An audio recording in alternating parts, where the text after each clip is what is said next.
बड़ी सुंदर कथा है इसमें आती है राजा नृग की, आपने सुनी।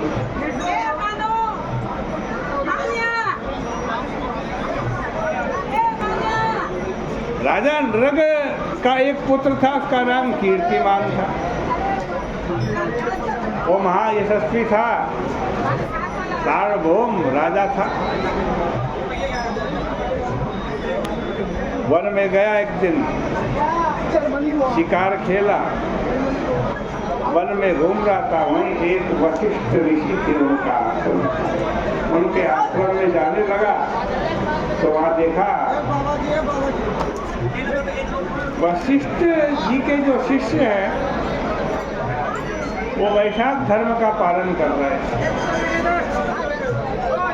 कोई पौखरा दान कर रहा है, कोई छायादार मंडप बना रहा, कोई भूमि काटकर स्वच्छ बावड़ी का निर्माण कर रहा है, कई वृक्ष के नीचे सुखपूर्वक बैठे हुए लोगों के ऊपर कोई पंखे से हवा कर रहा है, कोई ईख का दान कर रहा है, कोई चंदन का दान कर रहा है, कोई फल का दान कर रहा है, दोपहर में कोई छाते का दान कर रहा है, सायंकाल में पन्ने का दान कर रहा है, कहीं पान दे रहे हैं, कहीं कहीं पर नेत्रों में कपूर लगा। इस प्रकार से राजा नृग का पुत्र जो कीर्तिमान है वो देखता जा रहा है कि ये लोग धर्म कर रहे हैं, बड़ा पुण्य का काम कर रहे हैं। उन्होंने पूछा भी, ये महाराज क्या कर रहे हो? उन्होंने कहा, भाई हम वैशाख धर्म का पालन कर रहे हैं। क्या वैशाख धर्म क्या होता है मुझे भी बताओ।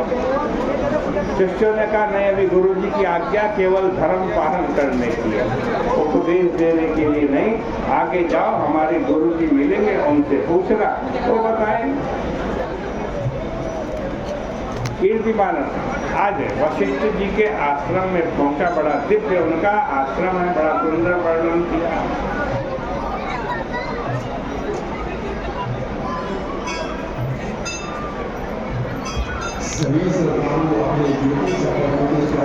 कहते हैं उनके आश्रम में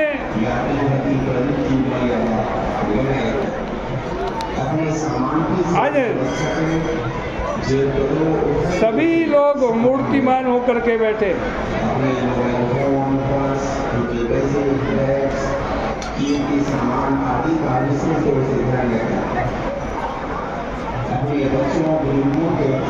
आज कहते हैं राजा ने वशिष्ठ जी को प्रणाम किया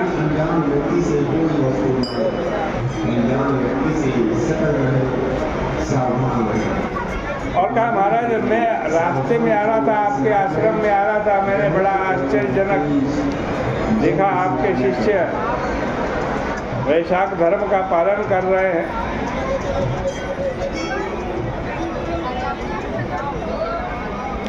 महाराज ये वैशाख क्या होता है मैं जानना चाहता हूँ।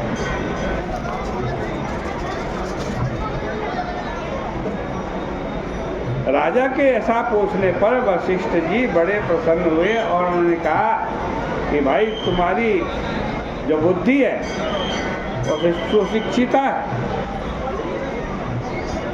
तुमने बड़ा अच्छा प्रश्न किया, तुम्हारी बुद्धि धर्म में लगी हुई।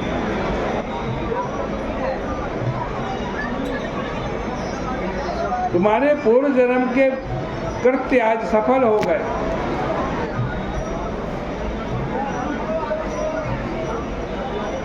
सुनो, सभी पापों से छुटकारा मिल जाता है जो वैशाख के महीने के धर्मों को केवल श्रवण ही कर लेता है, सुनने मात्र से। जिसने अन्य सभी धर्म तो किए, लेकिन वैशाख के महीने में न स्नान किया, न दान किया, न पूजन किया, न भगवान का पूजन किया, ऐसा ही वैशाख महीने बिता दिया। उसके पहले किए गए सब धर्म कर्म भी नष्ट हो जाते।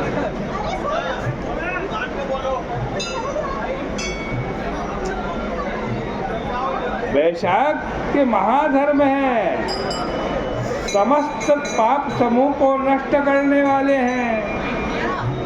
और भगवान, सबसे बड़ी बात, भगवान इससे परम संतुष्ट हो गए। इसलिए राजन, विष्णु भगवान की सदैव भक्ति करनी चाहिए।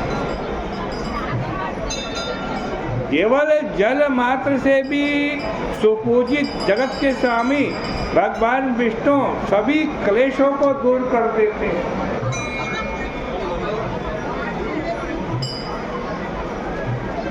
उससे वैसे ही संतुष्ट हो जाते हैं जैसे कोई प्यासा व्यक्ति पानी पीकर संतुष्ट हो जाता है।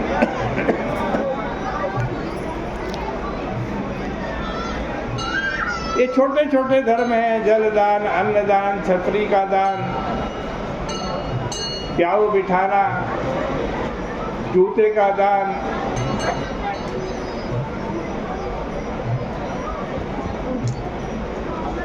भगवान का पूजन।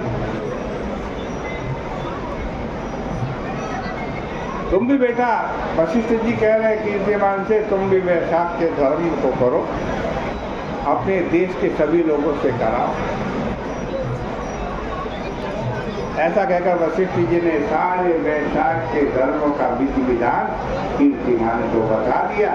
कीर्तिमान अपने राज्य में गया, नगर में घोषणा करवा दी, मेरे नगर में 8 साल से लेकर 80 साल का कोई भी हो, स्त्री हो, पुरुष हो, मेरा भाई हो, मित्र हो, सबको वैशाख का धर्म पालन करना पड़ेगा। ये नियम है, राज आज्ञा निकाले।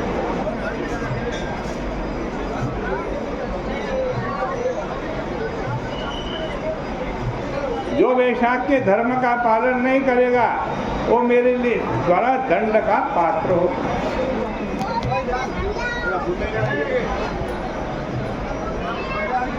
जगह जगह दंडाधिकारी बिठा दिए देखने के लिए कौन वैशाख का धर्म पालन कर रहा है, कौन नहीं कर रहा है।